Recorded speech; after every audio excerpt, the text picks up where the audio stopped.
వాణిని వాణిజ్యంగా కాక, అంటే వాణి అంటే సరస్వతీదేవి. సరస్వతీదేవి అంటే చదువు. చదువును వ్యాపారంగా కాకుండా, ఎటువంటి లాభాపేక్ష లేకుండా, ధనార్జనే ధ్యేయంగా కాకుండా పిల్లల్లో నైతిక విలువలను, సామాజిక విలువలను నేర్పుతూ ఉన్న ఈ సాయి ప్లే స్కూల్ యాజమాన్యురాలైన శ్రీమతి ఉషాదేవి గారికి, మరియు నాతో పాటు వేదిక పంచుకున్న శ్రీమతి ప్రభావతి గారు, శ్రీమతి రామలక్ష్మి గారికి మరియు ఇతర పెద్దలందరికీ నా నమస్కారం. పిల్లలకు నా ఆశీస్సులు. ఒకసారి గాంధీజీ ఒక స్కూల్కి వెళ్ళిపోయాడు. పోయి అక్కడ ఉండే టీచర్స్ని మీరేం చెప్పారు అంటే సోషల్, ఇంకో టీచర్ వచ్చేసి ఇంగ్లీషు, ఇంకో టీచర్ వచ్చేసి సైన్స్, ఇంకో టీచర్ తెలుగు, ఇట్లా ఒక్కొక్కరు ఒక్కొక్క సబ్జెక్ట్ వాళ్ళు చెప్పే సబ్జెక్టులు చెప్తా ఉన్నారు. అప్పుడు మహాత్ముడు అన్నాడంట, మీరందరూ ఇవి చెప్తే చదువు ఎవరు చెప్తారు అని. చదువు అంటే ఏమని? పిల్లల్లో ఉండే అంతర్గత శక్తులను వెలికి తీసే విధంగా ఉండాలి. అంతేకాకుండా అక్షరంతో నిమిత్తం లేని సామాజికంగా పెరుగుదల ఉండే చదువు అవసరము అని చెప్పాడు.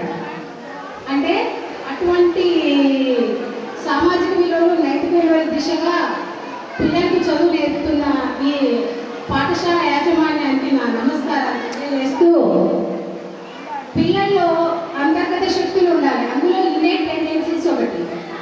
ఒకసారి అలెగ్జాండర్ పోప్ చిన్నపిల్లవాడిగా ఉన్నప్పుడు ఏదో అట్లా పక్కన కూర్చొని ఏవో చిన్న చిన్న పదాలు తను వదులుకుంటా మాట్లాడుకుంటా ఉన్నాడు. వాళ్ళ నాన్న వచ్చినాడంట. వాళ్ళ నాన్న వస్తే మనం కూడా ఏం చేస్తాం, మన పిల్లల్ని వీడేదో చదువుకోకుండా ఇది రకరకాల పనులు చేస్తాడని చెప్పి ఈ మీద బాగా వాంచుదామా అట్లా. వాళ్ళ అలెగ్జాండర్ వాళ్ళ నాన్న కూడా ఏం చేశాడంటే వాడు బాగా తన్నాడంట. ఆ తన్నేటప్పుడు కూడా వాడు ఏం చేసినాడు, నాన్నగారండి నన్ను క్షమించండి, ఇక మీదట కవితలు రాయాలని అవి కూడా ప్రాస పదాలలోనే చెప్పేశాడు. అప్పుడు వాళ్ళ నాన్నకి అనిపించిందంట, ఒరే నేను ఇంత కొడతా ఉన్నా కూడా వాడు ఏడుస్తూ కూడా అనుకోకుండా కవితలు చెప్తా ఉన్నాడు, వానిలో ఉండే ఈ గుణాన్ని మనం ఎందుకు అభివృద్ధి చేయకూడదు అని మనకి స్వేచ్ఛనిచ్చేస్తున్నాడు. వాడు తర్వాత ఏమైంది, బాగా చదివి పెరిగి మంచి కవిగా మారిపోయాడు. అట్లనే మన భారతంలో చూసుకుంటే అర్జునుడు, ఈ కౌరవులు, పాండవులు చిన్నపిల్లలుగా ఉన్నప్పుడు ఆడుకుంటూ ఉంటారన్నమాట. ఆడుకోవడంలో బావిలో బంతి పడిపోతుంది.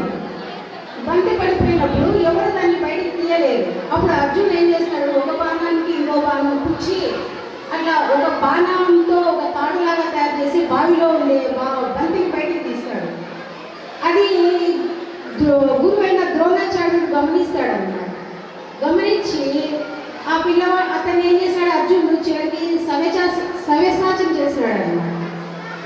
అట్లా మనం తల్లిదండ్రులం కానీ లేదా ఉపాధ్యాయులు కానీ పిల్లల్లో ఉండే అంతర్గత శక్తులను వెలికి తీయాల్సిన అవసరం ఉంది.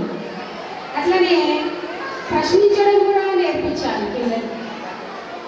1944లో ఒక శాస్త్రవేత్త నోబెల్ బహుమతి తీసుకున్నాడు అన్నమాట. ఆయన నోబెల్ బహుమతి తీసుకున్నప్పుడు చెప్పిన విషయం ఏమంటే, ఆ అబ్బాయి చిన్నపిల్లవాడిగా ఉండి స్కూల్ పోయేటప్పుడు వాళ్ళమ్మ అడిగేదంట, ఈరోజు నువ్వు సార్ ఏం క్వశ్చన్ అడిగినావు అని. అంటే వాళ్ళమ్మ అట్లా రోజు అడుగుతా ఉంటే ఆ పిల్లోడు ఏం చేశాడు, నేను సార్ క్వశ్చన్ అడగాలంటే ముందు నేను విషయం చదువుకొని పోవాలి కదా అని ప్రతిరోజు రేపు సార్ ఏం వేసని చెప్తాడో ఈ రోజు చదువుకొని పోయేవాడు.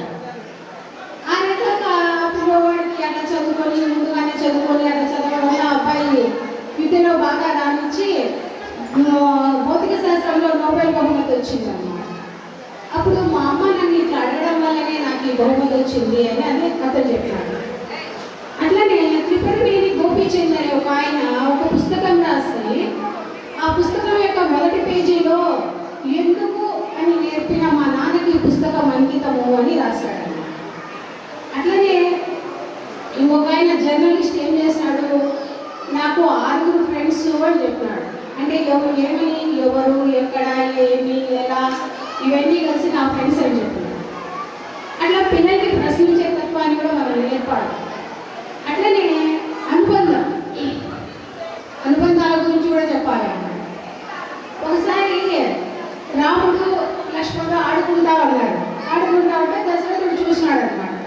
తర్వాత లక్ష్మణుడు ఆడుకొని లోపలికి వస్తూ ఉన్నాడు, నవ్వుకుంటా వస్తూ ఉన్నాడు. నవ్వుకుంటా వస్తా ఉంటే దశరథుడు అడిగినాడు అనమాట, ఏమైనా ఎందుకు నవ్వుకుంటా వస్తున్నావే నువ్వు అని అడిగినాడు. అంటే నాన్న నేను అన్న ఇద్దరం కలిసి బంతాట ఆడుకున్నాము, ఆ బంతాటలో నేను ఓడిపోయాను నాన్న అని చెప్పినాడు.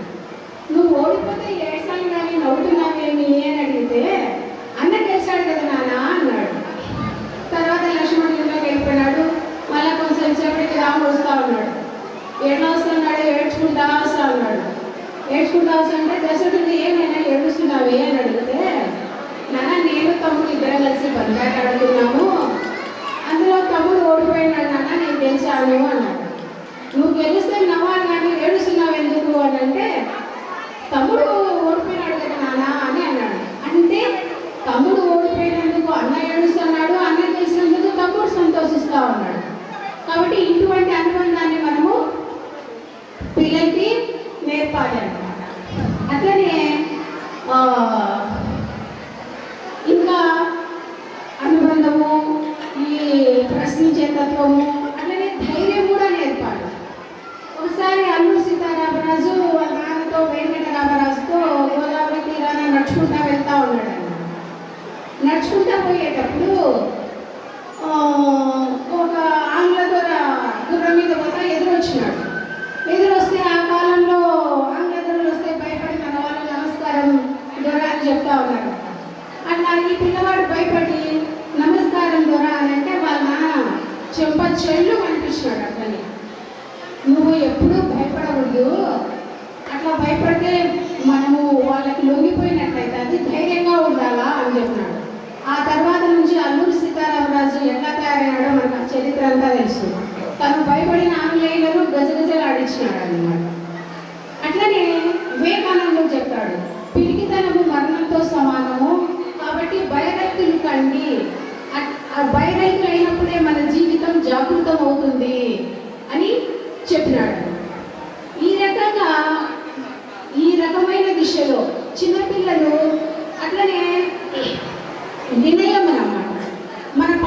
మన పుట్టుకలోనే వినయం ఉంటుంది. మనము తల్లి గర్భంలో ఉన్నప్పుడు ఎట్లా చేతులు ముడుచుకొని ఉంటాం.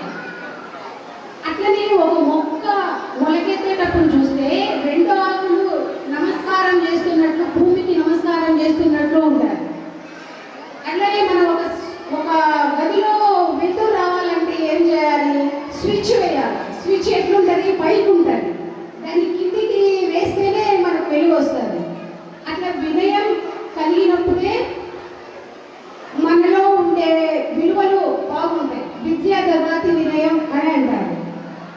అట్లనే జిజియామాత ఆ రోజు శివాజీకి భారత భాగవత రామాయణాన్ని చెప్పడం వల్లనే శివాజీ తదుపరి కాలంలో ఏం చేశాడు? హిందూ ధర్మ రక్షణ చేసినాడు అన్నమాట. పూర్వము కరాగ్రే వసతే లక్ష్మి, కరమధ్యే సరస్వతి, కరమూలేతు గోవింద, ప్రభాతే కరదర్శనం అని చెప్పుకునేవాళ్ళు. అయితే ఇప్పుడు పాతకాలంలో అయితే పిల్లల భవిష్యత్తు తల్లుల చేతిలో ఉండేది. ఇప్పుడైతే తల్లుల చేతిలో రిమోట్ ఉందన్నమాట. కరాగ్రే వసతే సెల్లు, కరమధ్య ఇన్స్టాగ్రాము, కరమూలేతు ఫేస్బుక్, ప్రభాతే వాట్సాప్ దర్శనం అయిపోయింది. ఇప్పుడు ఎంతమంది తల్లిదండ్రులు వాళ్ళ పిల్లల్ని భారత భాగవత రామాయణ చెప్తా ఉన్నారు. అయితే ఇటువంటి విలువలన్నీ నేర్పిస్తూ చిన్నపిల్లలుగా ఉన్నప్పుడే ఇటువంటి సామాజిక విలువలన్నీ రావాలి. చిన్నపిల్లల స్వచ్ఛతకు అమాయకతకు నిదర్శనాలు. ఇట్లా చిన్నపిల్లలు ఉన్నప్పుడే ఈ నైతిక విలువలు కానీ సామాజిక విలువలు కానీ నేర్పించగలిగినప్పుడే వాళ్ళు సమాజానికి మేలు చేయగలుగుతారు. ఇప్పుడు డాక్టర్లు, ఇంజనీర్లు వీళ్ళంతా ఎక్కువ మంది అయినారు. కాకపోతే సామాజిక విలువలు, నైతిక విలువలు ఉన్న మనుషులు తక్కువైనారు.